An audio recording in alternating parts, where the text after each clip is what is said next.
Hello viewers, অজানা কিছু কথার পক্ষ থেকে সবাইকে স্বাগত জানাচ্ছি। আমরা আজকে এসেছি গৌড় মালদা। গৌড়ে আমি দেখো এই বালুচুরি গেট, এটা হচ্ছে মেন গেট। এই মেন গেট দিয়ে আমি ঢুকছি। এই মেন গেট দিয়ে ঢোকার পর দেখো বড় সেই স্তম্ভ, সেই রাজাদের আমলের। তো যাই হোক, প্রথমেই যেটা পড়বে আমাদের সামনে সেটা হচ্ছে কদম রসুল কদম রসুল মসজিদ। তো এই মসজিদের এই যে মেন গেট, আমরা ঢুকছি, দেখতে পাচ্ছ। আস্তে আস্তে আমরা ঢুকে চলেছি ভিতরের দিকে। তো এই স্তম্ভগুলো পুরনো 1000 বছরের ইটের তৈরি, দেখতে পাচ্ছ কত সুন্দর।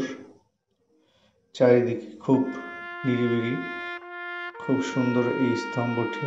এই মস্কো মেন গেট, এই যে মেন গেট দিয়ে আমরা ঢুকবো, দেখতে পাচ্ছ। আমরা আস্তে আস্তে ঢুকছি। এখানে যেটা সামনেই পড়বে, দেখো এই যে সামনেই দেখতে পাচ্ছ বোর্ড লাগানো আছে কদম রসুল মসজিদ। এটা হচ্ছে কদম রসুল মসজিদ এর মেন গেট। এখান দিয়ে আমরা ভিতরে ঢুকবো। যাই হোক, আমরা আস্তে আস্তে ভিতরের দিকে ঢুকতেছি। এই এই যে স্থাপত্য, এই স্থাপত্য বিভিন্ন রাজাদের সময় এই স্থাপত্যগুলো তৈরি হয়, ইতিহাসের সাক্ষী হিসাবে দাঁড়িয়ে আছে এখনো। জানি না এই স্থাপত্যগুলো হাজার হাজার বছর থাকবে, হয়তোবা আমরা হয়তো থাকবো না, কিন্তু এই স্থাপত্যগুলো থেকে যাবে। তো আমরা সামনে এগিয়ে চলেছি ফতে খায়ের সমাধিতে। ফতে খায়ের সমাধি, এই যে সামনে যেটা দেখতে পাচ্ছ, এটা হচ্ছে ফতে খায়ের সমাধি। তো এই সমাধির কাজটায় আমি যাই, আস্তে আস্তে আমরা এগোচ্ছি।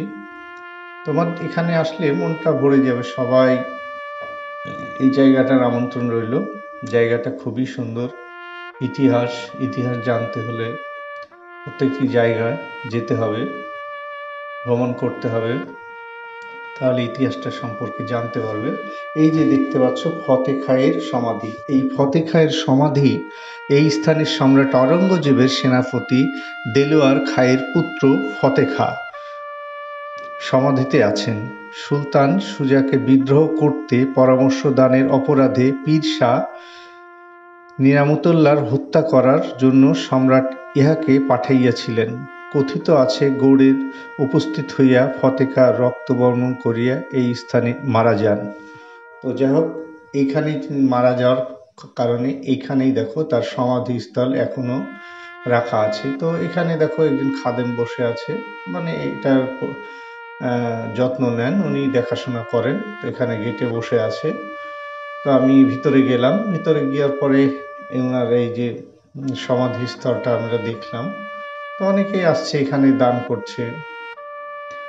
তো দেখো খুবই সুন্দর, শত শত বছরের পুরনো এই ঘর। এগুলো সাধারণত পুরনো দিনের রাজারা তৈরি করেছিলেন।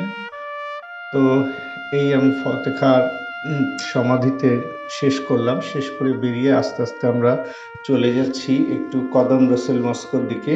কদম রসুল মস্কো আমরা একটু সামনেই পেয়ে যাব। এই যে লোকজন কিছু বসে আছে দেখতে পাচ্ছ, এখানে কদম রসুল মসজিদটি।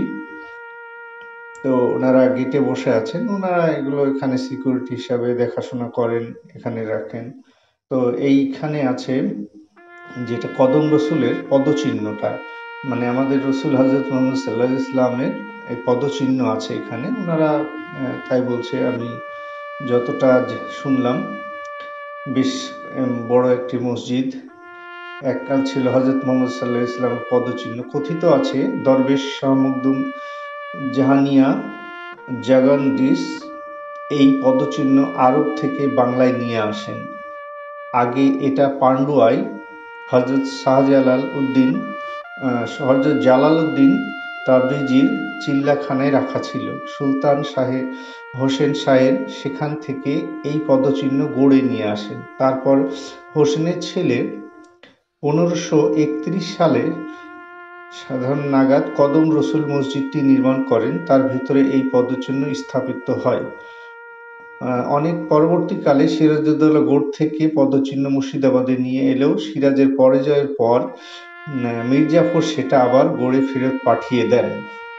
তো যাই হোক, আমি তার সমাধির যে পদচিহ্নটা, সে পদচিহ্নর ছবিটা আমি উঠালাম, তোমরা দেখলে।